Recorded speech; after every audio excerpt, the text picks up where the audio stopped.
मित्रों, रामानंद सागर की जो रामायण आपने टीवी पर देखी होगी वो भगवान राम और लक्ष्मण जी के सरयू में जल समाधि लेने के साथ ही समाप्त हो जाती है। ज्यादातर लोग भी रामायण के इतनी ही कथा की जानकारी रखते हैं, परंतु क्या आपके मन में कभी ये विचार आया है कि भगवान राम के बाद अयोध्या का क्या हुआ होगा? भगवान राम की संतानें लव और कुश का क्या हुआ होगा? और सूर्य वंशों का वंश आगे कैसे बढ़ा होगा?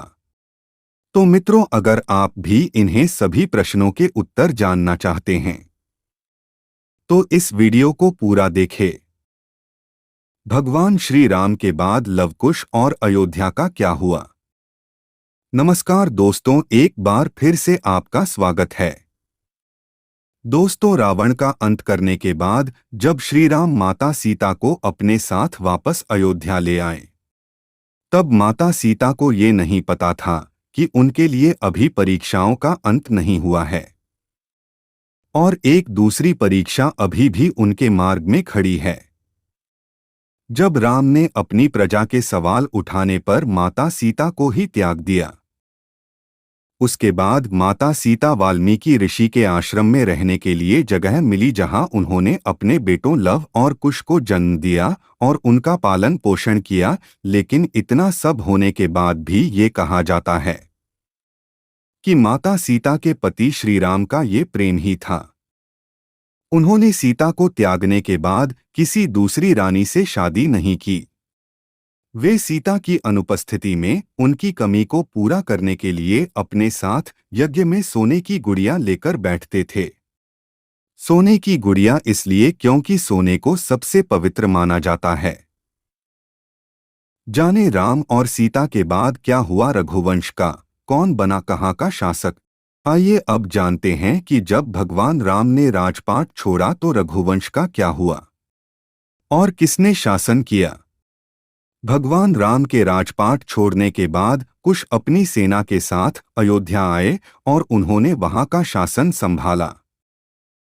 उन्होंने कुमुदावती से विवाह किया और अतिथि के पिता बने। इसके बाद अतिथि के पुत्र हुए निषाद, निषाद के पुत्र हुए नल और नल के बाद हुए नव, और इस तरह ये वंशावली बढ़ते बढ़ते आ पहुंची महाभारत काल के राजा बृहदबल तक। इतिहास में बल का जिक्र कुश की 50वीं पीढ़ी के रूप में होता है। यही भगवान राम के वंशज भी थे जिन्होंने कुरुक्षेत्र के युद्ध में कौरवों की ओर से युद्ध लड़ा था। चक्रव्यूह युद्ध के दौरान अभिमन्यु और बृहदबल के बीच घमासान युद्ध हुआ और अभिमन्यु के प्राणघातक के तीर से बृहदबल की मृत्यु हो गई। आगे बढ़ने से पहले मित्रों, आपको बता दें कि पुराणों में भरत, लक्ष्मण और शत्रुघ्न के भी दो पुत्रों का जिक्र मिलता है। भरत के 2 पुत्र हुए दक्ष और पुष्कर, लक्ष्मण के पुत्र चित्रांगद और चंद्रकेतु, हमारे शत्रुघ्न के पुत्र हुए सुबाहु और शिवसिंह। मित्रों, मथुरा का नाम पहले शूसैन था। जब राम ने भरत का राज्याभिषेक करना चाहा तो भरत नहीं माने और दक्षिण कौशल प्रदेश में कुश और उत्तर कौशल में लव का अभिषेक कर दिया गया। भगवान राम के काल में भी कौशल राज्य उत्तर कौशल और दक्षिण कौशल में विभाजित था। कालिदास के रघुवंश चरित्र के अनुसार राम ने अपने पुत्र लव को शरावती का और कुश को कुशावती का राज्य किया था।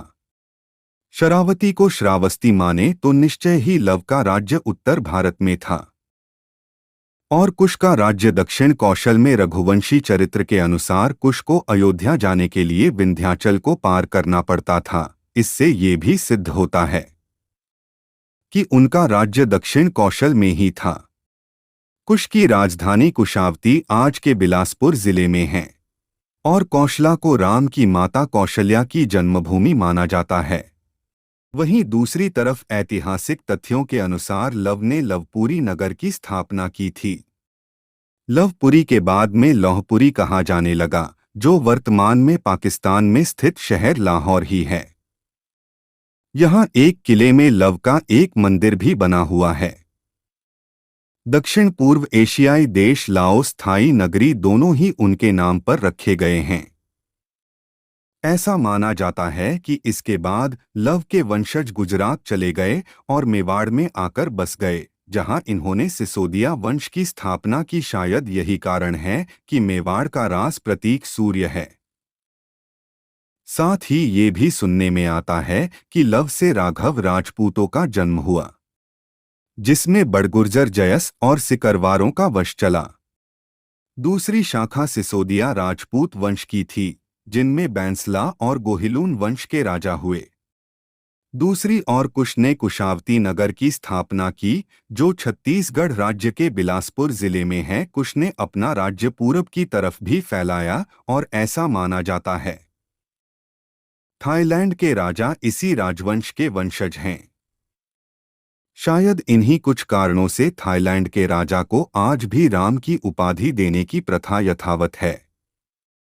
साथ ही कुश से कुशवाहा यानी कि कछवा राजपूत का वंश चला। इसके अलावा मौर्य सैनी सात के संप्रदाय की स्थापना कुश के वंश से ही हुई। आपको बताता दें, कुश की मृत्यु दुर्जय नामक एक असुर से युद्ध करते हुई थी। इसके अलावा ऐसा कहा जाता है कि लव और कुश में से कुश का ही वंश आगे बढ़ा। इसी कारण इतिहास में भी कुश के ही वंशजों का वर्णन ज्यादा मिलता है। मित्रों, पुराणों में दूसरे सूर्यवंशी राजाओं का भी जिक्र मिलता है, जिसमें एक नाम राजा सिद्धार्थ यानी कि गौतम बुद्ध का भी है। सूर्यवंश के अंतिम राजा के रूप में राजा सुमित को जाना जाता है, जिनको नंद वंश के संस्थापक पद्म आनंद ने हराकर अयोध्या को कब्जे में ले लिया था।